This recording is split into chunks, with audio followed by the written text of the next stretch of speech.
José López Portillo sería el primer secretario de Hacienda en convertirse en presidente de México.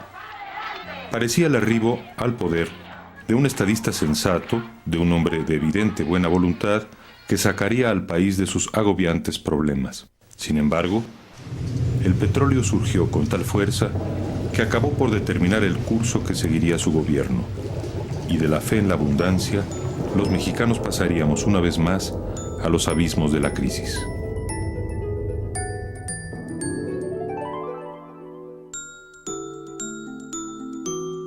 Desde las oficinas de la burocracia federal, López Portillo se lanzó a recorrer el país en busca del voto popular, bajo el lema "La solución somos todos".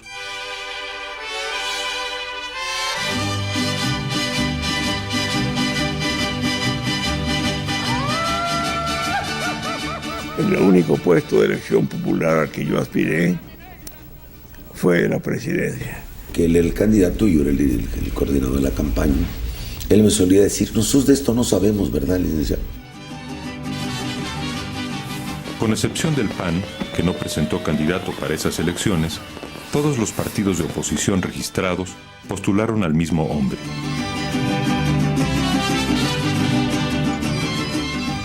¿Por el hecho de haber votado vive en un país libre? No. Pues no es un país libre. No, señor, democracia y libertad nunca la ha habido, pero mientras exista el sistema de elección que hay en México y el sistema que tiene el Partido Único de México, no puede haber democracia. Valentín Campa, candidato del Partido Comunista Mexicano, obtuvo casi 1 millón de votos, pero como no tenía registro, estos votos no contaron. Y tuve, pues, la satisfacción y desazón al mismo tiempo de ser candidato único, de tal manera que con que hubiera votado mi mamá por su hijito, Pepito, hubiera yo salido. López Portillo empuñaría el timón del país en momentos sumamente difíciles. Se vivía una atmósfera de desconfianza y descontento generalizados hacia el gobierno. El país enfrentaba un grave déficit fiscal, así como desempleo, inflación y una deuda externa que había pasado de $4,000 millones en 1971 a alrededor de $20,000 millones para final del sexenio. La conducción del país demandaba mesura y disciplina. En su discurso de toma de posesión, el presidente pidió una tregua para superar la crisis y propuso un desarrollo económico en 3 etapas: 2 años de recuperación, 2 de consolidación y 2 de crecimiento acelerado. Un discurso excelente, una literatura de primera y un fondo muy importante, y con grandes ideas contrarias a las que ya había puesto en práctica Echeverría. Nos impresionó a todos, y de una manera unánime todos dijeron, caramba, qué discurso, este es un gran cambio.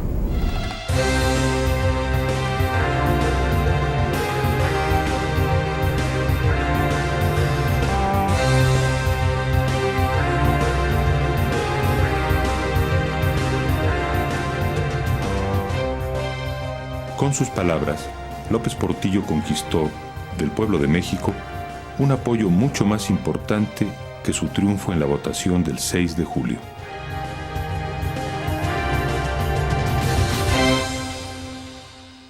Me comprometo a buscar el concierto entre el cambio dialéctico y la constancia revolucionaria.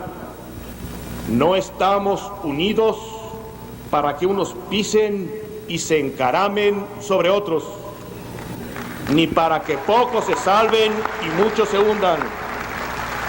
Es el discurso que más he cuidado en mi vida, y me pareció que la mejor manera era hacer peticiones para corresponsabilizar al público, para corresponsabilizar al pueblo. Y entonces me ocurrió la fórmula: a los jóvenes les pido, a los tales les pido, a los tales les pido. Y ahí vino aquella pregunta que Me emocionó entonces como me emociona ahora. A los marginados. Si algo pudiera pedirles, sería perdón por no haber acertado todavía a sacarlos de su postración. Pero les expreso que todo está... En septiembre de 1976, el régimen de Echeverría firmó con el Fondo Monetario Internacional un convenio que comprometía al gobierno mexicano a ejercer un gasto público reducido y a mantener bajos los salarios. En fin, la receta tradicional del Fondo Monetario que limita enormemente la demanda, limitando salarios y gasto público, y política monetaria restrictiva como fórmula de superar la crisis. Desde su comienzo, el gobierno López Portillista debió enfrentar el grave problema del financiamiento. Se necesitaban divisas para impulsar los programas de desarrollo, para la compra de equipo e insumos, pero al interior se carecía de capitales y en el exterior el crédito estaba prácticamente cancelado. Aún así, López Portillo confiaba en que podía sacar al país del bache. 3 años es todo lo que necesito, le aseguró al periodista Julio Scherer. De entrada, el presidente debía definir la estrategia económica que seguiría su gobierno. Desde los primeros momentos surgen diferencias muy claras entre los dos secretarios. El secretario de Hacienda, por un lado, tratando de mantener un clima de austeridad, de manejo ordenado de las finanzas públicas, y por el otro lado, el secretario de Programación y Presupuesto, señalando que lo que es necesario es gastar más. El presidente López Portillo tomó la decisión de irse por la propuesta de la Secretaría de Hacienda, el de jugar más en tono a lo que proponía el Fondo Monetario Internacional. Durante casi 2 años se siguió una política de austeridad absoluta que para el pueblo se tradujo en un tope salarial del 10% y el encarecimiento de los productos de consumo básico. Hay la dolorosa convicción del gobierno de la República de que desgraciadamente en estos momentos no es por el camino abierto del alza de salario como se resuelve el problema general del desarrollo económico y social del país.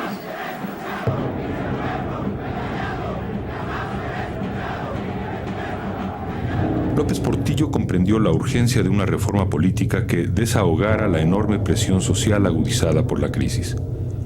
Concentrado en las arduas cuestiones económicas y carente de verdadera experiencia política, tuvo la prudencia de compartir los asuntos del gobierno con el estudioso del liberalismo en México, el sagaz político veracruzano Jesús Reyes Heroles, a quien se conocía como Don Jesús, el del gran poder. Naturalmente que era un político que por su cultura, por otras cosas, pues, se distinguía del grueso de los políticos mexicanos. Entonces, habría una posibilidad para ese diálogo y lo emprendimos con él. Naturalmente que él no dejó de ser siempre la parte oficial, ¿no? Pero sin embargo era un operador político del sistema muy especial. Claro que ojalá hubiera más como este. En abril de 1977, Reyes Heroles emprende lo que sería el máximo logro del régimen López Portillista, la reforma política. Después de numerosos foros de consulta efectuados en todo el país, en los que participaron dirigentes políticos e intelectuales, en diciembre de 1977, el Congreso de la Unión aprobó la Ley de Organizaciones Políticas y Procesos Electorales, la LOPE. Era un paquete de medidas. Un paquete de medidas que implicaban una reforma de Estado. Por eso todavía algunos analistas políticos hablan de esa como la gran reforma, ¿no? Porque de alguna manera fue la primera vez en donde se giró la llave para abrir el Estado. La ley otorgaba registro oficial al Partido Comunista y a otras organizaciones de izquierda.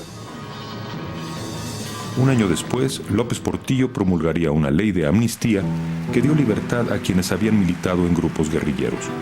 El gobierno brindaba así reconocimiento definitivo a la izquierda como fuerza política. En contraparte, la izquierda debía renunciar a su vía tradicional, la vía violenta. Yo te diría que López Portillo lo que hizo fue acelerar el proceso de rectificación, o sea, no lo originó, pero sus planteamientos, su visión acerca de por qué se había dado la guerrilla y qué salida podía tener, ¿no? Pues fue una bocanada de aire fresco para todos los que en ese momento nos planteábamos de alguna manera regresar a la lucha política, ¿no? Asimismo, la LOPE introdujo el principio de representación proporcional, que dio a los partidos pequeños la oportunidad de obtener diputaciones en función de la cantidad total de votos que sumaran. Como resultado de estos cambios, en las elecciones legislativas de 1979 llegaron los primeros diputados comunistas al Congreso. La reforma política quedó a todas luces incompleta. El gobierno y el PRI conservaron el control total sobre los órganos electorales. Aún así, la conducción del país parecía estar en buenas manos. Un presidente sensato al frente de la economía y, junto a él, un sabio letrado a cargo de la política. Después de la guerra del Yom Kippur, en octubre de 1973, se produjo una crisis energética mundial que los países árabes, miembros de la Organización de Países Exportadores de Petróleo, la OPEP, aprovecharon para aumentar los precios del barril de crudo. A cantidades exorbitantes, de $2 el barril, pasa a 10, 12, 14, $16 el barril, se multiplica por muchos enteros el precio del barril de crudo. Durante el sexenio de Echeverría, se habló de que se habían agotado los recursos petroleros y que México tendría que importar crudo. Como presidente electo, José López Portillo había recibido informes de su viejo amigo Jorge Díaz Serrano de que en México existían reservas probadas por 11.200 millones de barriles.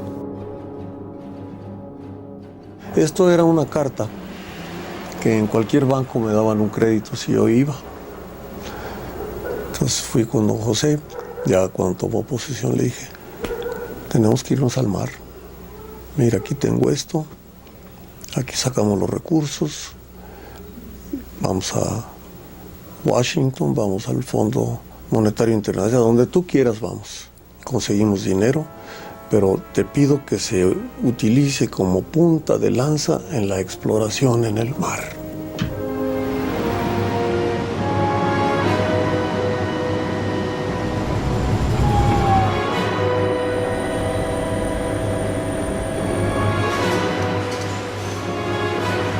El primer pozo tuvo 30,000 barriles diarios. Y de ahí en adelante creció esto en forma extraordinaria. En 1977, las reservas aumentaron a 16.800 millones de barriles, a 29.000 millones de barriles en 1978 y a 40.200 en 1979. El presidente anunciaría personalmente que las reservas petroleras potenciales ascendían a 200.000 millones de barriles, cifra que colocaba a México al nivel de los grandes productores del Golfo Pérsico como Arabia Saudita, que ganaban dinero a raudales. El país parecía hallarse frente a su gran oportunidad. México se descubre dueño de una inmensa riqueza petrolera, de hecho, una de las más importantes riquezas del mundo en la materia. ¿Qué hacer en tal circunstancia? Hay quienes aconsejan no vender. Opinan que debemos guardar nuestro petróleo para mañana, posponer su negociación, conservar esta riqueza para un futuro. Hay quienes opinan, por otra parte, que el negocio debe realizarse ahora, que debe ser ahora mismo, no mañana, cuando debemos transformar nuestro petróleo en la moneda que nos permita vivir sin deudas por primera vez en nuestra historia moderna. México, país de contrastes, ha estado acostumbrado a administrar carencias y crisis. Ahora en petróleos, en el otro extremo, tenemos que acostumbrarnos a administrar la abundancia.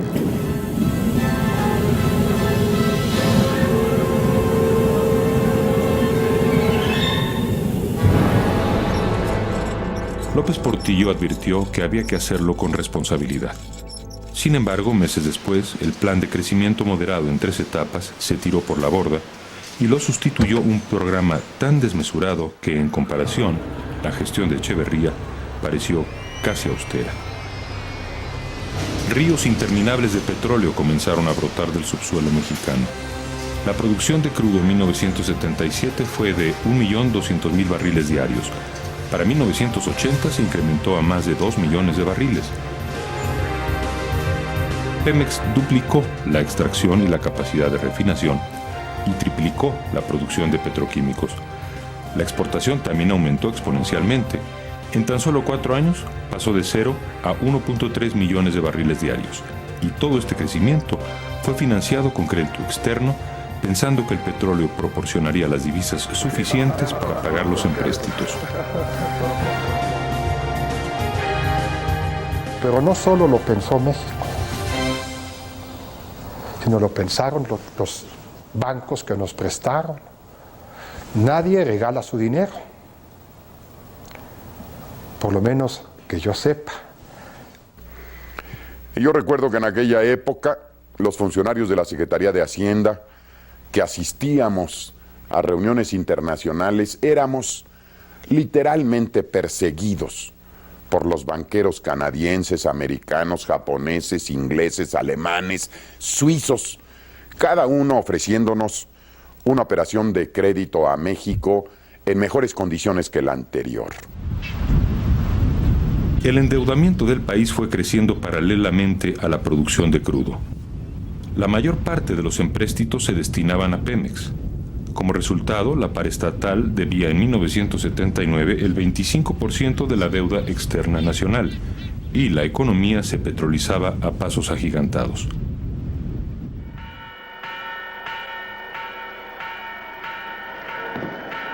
Soy la última oportunidad de la revolución, llegó a decir José López Portillo con respecto a su gobierno.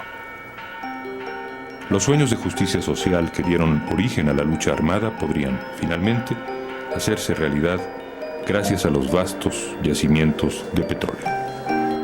En la época actual, los países pueden dividirse entre los que tienen y no tienen petróleo. Nosotros lo tenemos.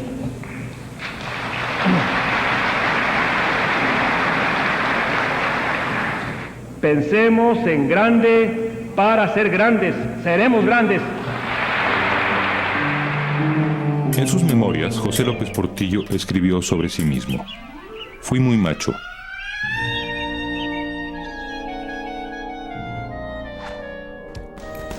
Acepté el prestigio del machismo y lo viví intensamente, respondiendo a todos los retos y con la terquedad del niño, la arrogancia del joven y la necedad del viejo. Jamás me rajaré. Palabra de macho.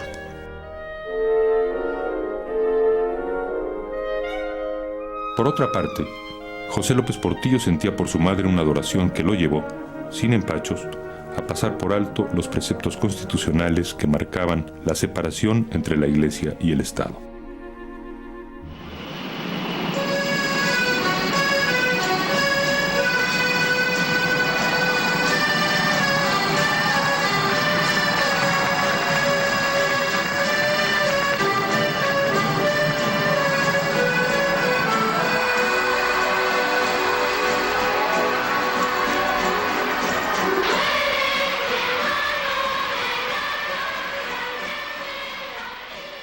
Ella era profundamente religiosa, el sentimiento que yo respeté toda la vida y por eso no vacilé en llevar el Papa a Los Pinos para que mi madre gozara de su personalidad. Mientras que la voluntad de la presidencia era tratar de poner tapete rojo y que hubiera una convivencia como si hubiera relaciones entre el Estado Vaticano y el Estado mexicano. Reyes Heroles se vio orillado a una situación muy incómoda como secretario de Gobernación, en el sentido de que se mofaron de la ley y el propio presidente de la República dijo: si la reglamentaria, el 130, establece que hay multa por algunas de las cosas que hagamos, yo pago las multas. De joven, José López Portillo no se interesó mayormente en la política. Ya como presidente su actitud cambió, no solo en él, sino también en los suyos. A su primo Guillermo lo puso al frente del Instituto Nacional del Deporte. A su hijo José Ramón lo designó subsecretario de Programación y Presupuesto y lo proclamó orgullo de mi nepotismo. Con su esposa no fue menos generoso. Doña Carmen Romano creó la Orquesta Filarmónica de la Ciudad de México y, acompañada de su piano y su orquesta, recorrió muchos países. A su hermana Margarita le encomendó la Dirección General de Radio, Televisión y Cinematografía. Era un área que Margarita desconocía y sus colaboradores chocaron pronto con funcionarios que venían del gobierno anterior. La razón principal de las disputas fue el control de los fondos destinados por el Estado al cine, una industria que en el sexenio echeverrista había recibido un fuerte apoyo económico. Cuando las pugnas entre los grupos se agudizaron, se usó la fuerza contra aquellos funcionarios que no gozaban de sus simpatías. De repente entra la policía en forma brutal a Estudios Churubusco y a muchas otras industrias y se encarcela alrededor de 40 cineastas, ¿no? A casi todos ellos se le inventan cargos. En mi caso podría decir que era tan ridícula las acusaciones que se me acusa de un fraude de 5,000 millones de pesos, cantidad que nunca ha tenido la industria cinematográfica juntos, ¿no? Se nos encarcela, se nos secuestra durante 6 días, porque 6 días materialmente fuimos secuestrados y torturados con agua mineral, toques, golpes, hombres, mujeres, parejo, todo el mundo. Y se nos hace firmar actas dictadas por ellas. La directora convirtió los caprichos en actos de gobierno. Ni siquiera su jefe, el secretario de Gobernación, pudo contenerla. De hecho, a raíz de los enfrentamientos entre ambos, José López Portillo destituyó a don Jesús Reyes Heroles y nombró en su lugar al profesor Enrique Olivares Santana. ¿Quién se atrevería ahora a ponerle límites al presidente? Nadie. Como cada 6 años, el ciclo se repetía. López Portillo era ya el presidente imperial de los mexicanos. El licenciado López Portillo, y voy primero a la parte personal, fue cada vez más cayendo en un círculo palaciejo, donde los astrólogos, los agoreros, ¿sí?, las cortesanas suplantan a los procesos políticos. El amiguismo, el influyentismo fueron también prácticas comunes en el régimen de López Portillo. A Arturo Durazo Moreno, su amigo de la infancia, el presidente lo hizo general y lo nombró director de la Policía del Distrito Federal. Sé que tendrás que llorar.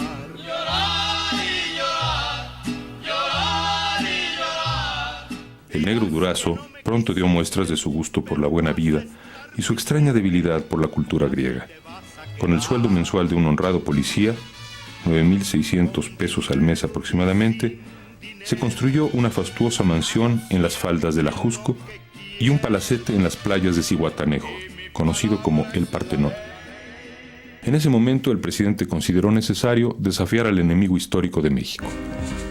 Brindó apoyo a las guerrillas de Nicaragua y El Salvador, y al presidente de Estados Unidos, James Carter, le dedicó un trato seco y duro cuando en febrero de 1979 visitó el Distrito Federal. Carter pronunció entonces un discurso sensible y conciliador ante el Congreso de la Unión. López Portillo, no sin razón, le expresó que México estaba cansado de ser tratado como país de segunda. Para fines de 1979 empezaron a llegar los excedentes del petróleo. Tax.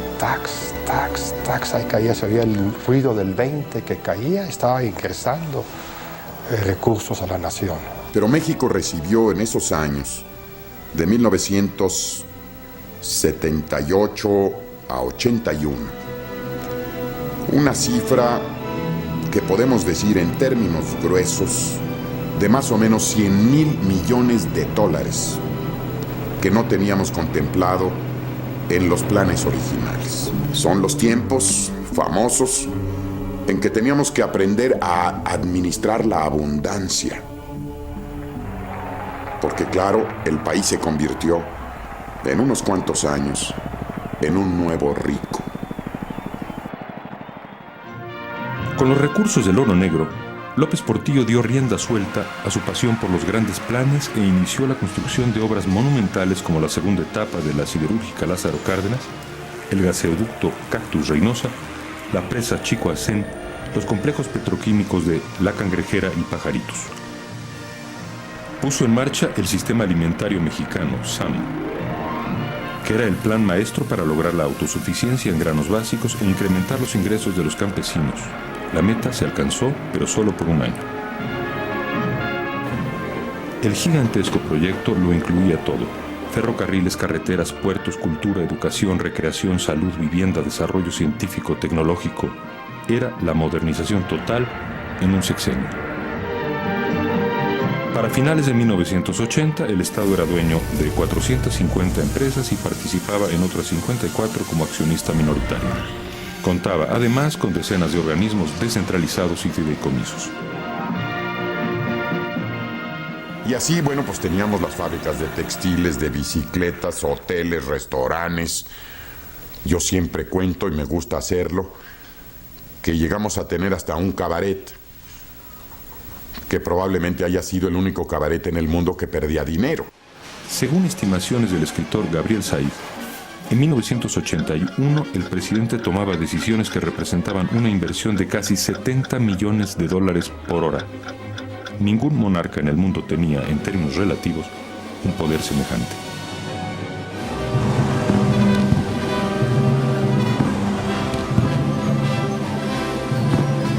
Una suerte de faraonismo petrolero cundió también en el sector privado. En Monterrey, el poderoso Grupo Alfa empezó a comprar empresas al por mayor, pagando generosamente por ellas. Lo mismo adquiría fábricas de cuchillos o plásticos que empacadoras. Fue tal la capacidad de convocatoria de López Portillo que indujo a las empresas a lanzarse a proyectos incluso mayores que los que hubiera aconsejado la sensatez en la conducción empresarial.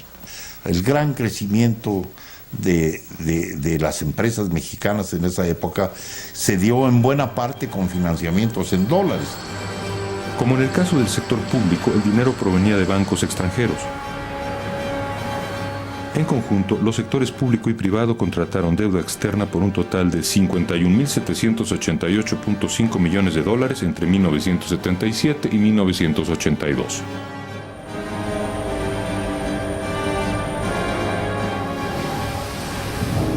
En aquel concierto de megalomanía se escucharon las voces disonantes de dos ingenieros, Eberto Castillo y Gabriel Said, que alertaban a la opinión pública contra la precipitación y el despilfarro y proponían, cada uno a su manera, un cambio radical en la política económica.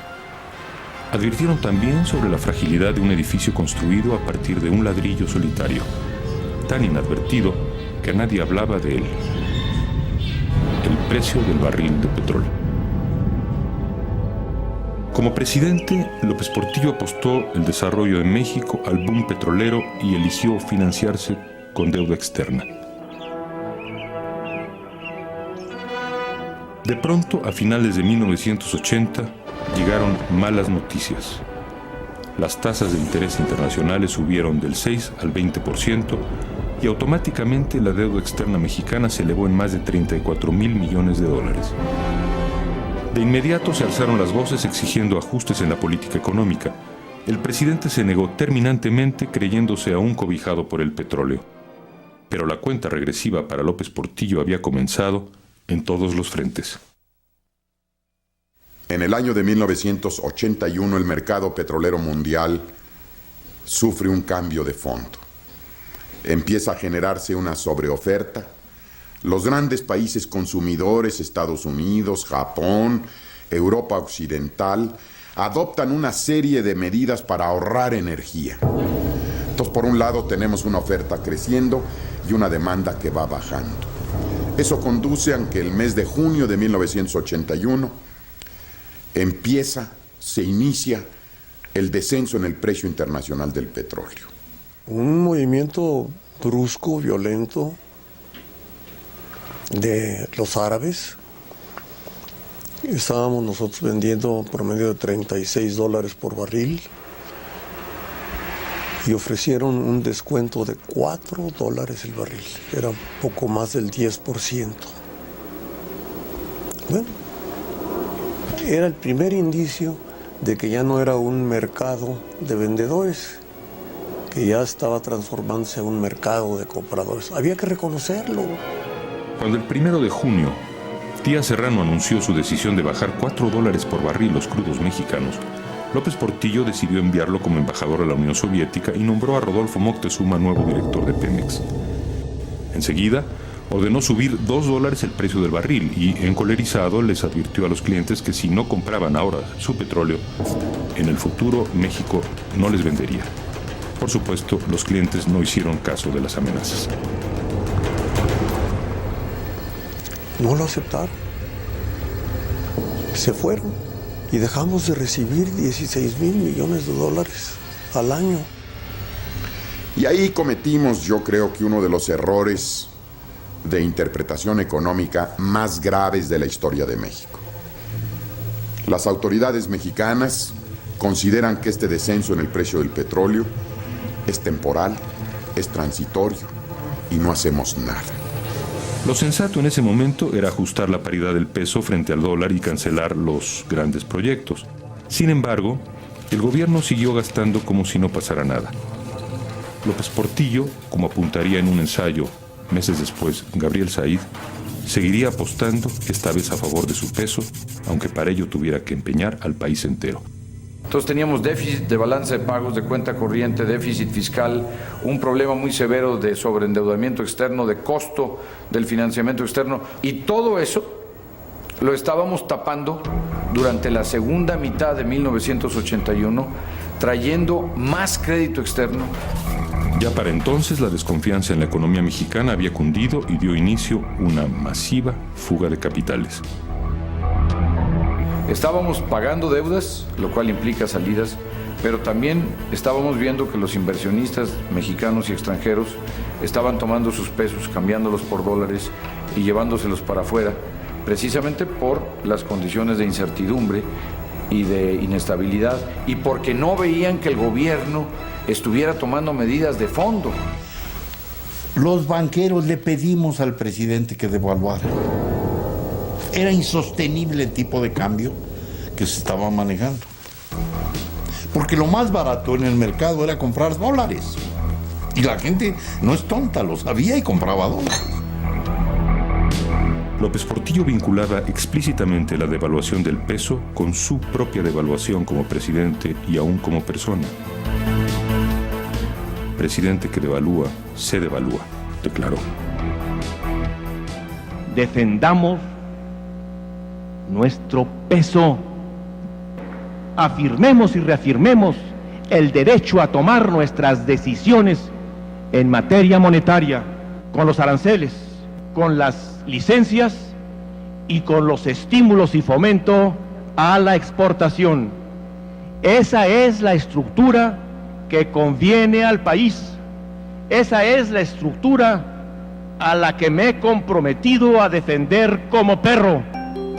La frase no hizo más que alimentar la desconfianza de los llamados sacadólares, que no hicieron caso de la prédica del presidente y siguieron comprando divisas. Y en esos meses sufrimos una salida de capitales enorme. No recuerdo muy bien las cifras, pero si digo más de $20,000 millones, creo que no estoy exagerando demasiado.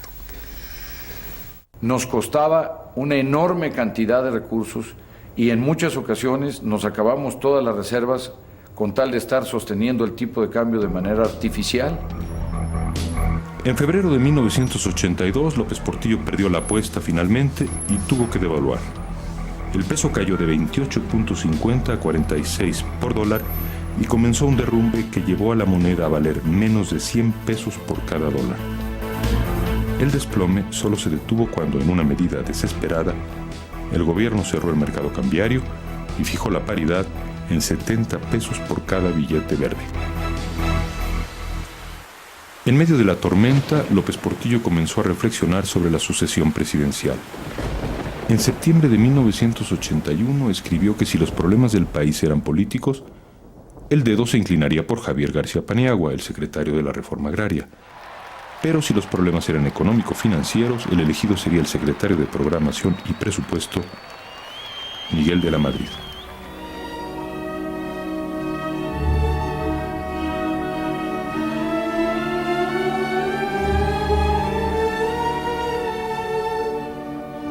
Desde 1978 sonaban las arcas, pero el dinero del petróleo no erradicó la pobreza de los mexicanos.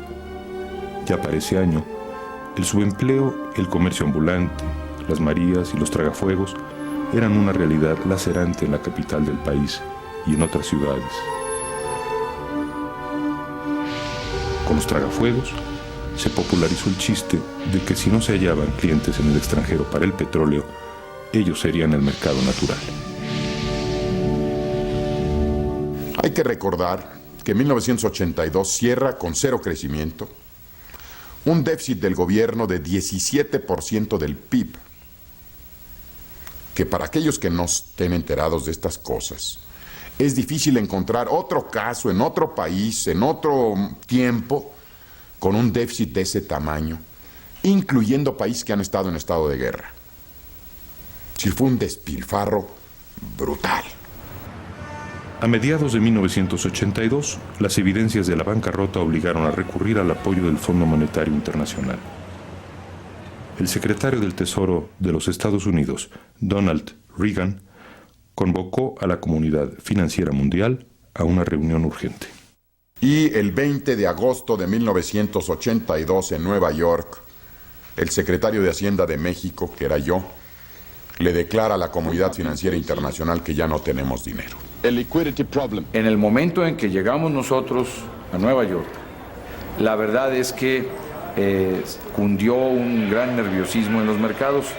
El licenciado Silva Herzog y yo íbamos caminando por Park Avenue, en donde están los edificios, las sedes centrales de los principales bancos de los Estados Unidos.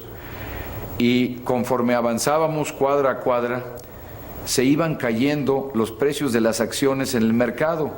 Y teníamos la impresión de que conforme caminábamos se estremecían aquellos edificios, se estremecía Wall Street, en virtud del problema sistémico que México iba a causar por su problema de deuda externa.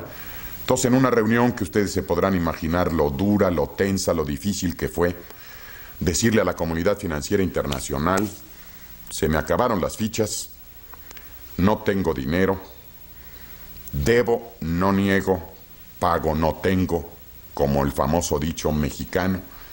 Pero no solo eso, sino que necesito que me presten más dinero para poderles pagar a ustedes los intereses de sus créditos. En un momento determinado creí yo que el país podía ya afirmar que marchaba sustentándose en sus propias fuentes de financiamiento, apoyados en el petróleo, como en algún momento pudo haber sido. Y después, ante la cerrazón de los países del norte, pues no pudo ser. Que es una de las angustias tremendas de un presidente que dejó de ser y que vio cómo se desmoronaba todo lo que construía.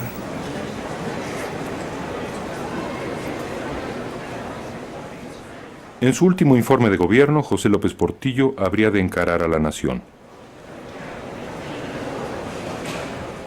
No vengo aquí a vender paraísos perdidos, ni a buscar indulgencias históricas. Decir la verdad, la mía, es mi obligación, pero también mi derecho. Su informe fue la bitácora de un timonel que no admite su parte en el naufragio. Soy responsable del timón, pero no de la tormenta. Y culpó del desastre a la caída de los precios del petróleo, al incremento de las tasas de interés, al motín de los llamados sacadólares y a los banqueros. E hizo un último gesto, una última apuesta. He expedido en consecuencia 2 decretos. Uno, que nacionaliza los bancos privados del país. Creyó que un solo golpe de timón lo arreglaría todo, que un sexenio de 3 meses empezaría a partir del 1 de septiembre y que en ese periodo el país se reconstituiría y él podría alcanzar la gloria histórica que todos los presidentes anhelan. A los desposeídos y marginados, a los que hace 6 años les pedí un perdón que he venido arrastrando como responsabilidad personal.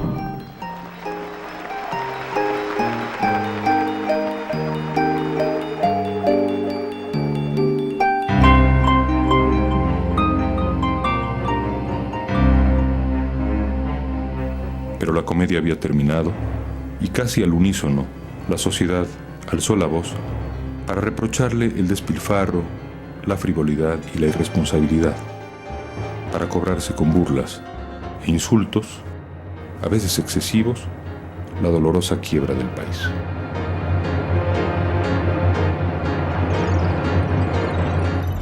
López Portillo arrió banderas, guardó silencio y pasó los 2 últimos meses del sexenio virtualmente encerrado en Los Pinos. Fue así como terminó, trágicamente, el sexenio de la gran oportunidad.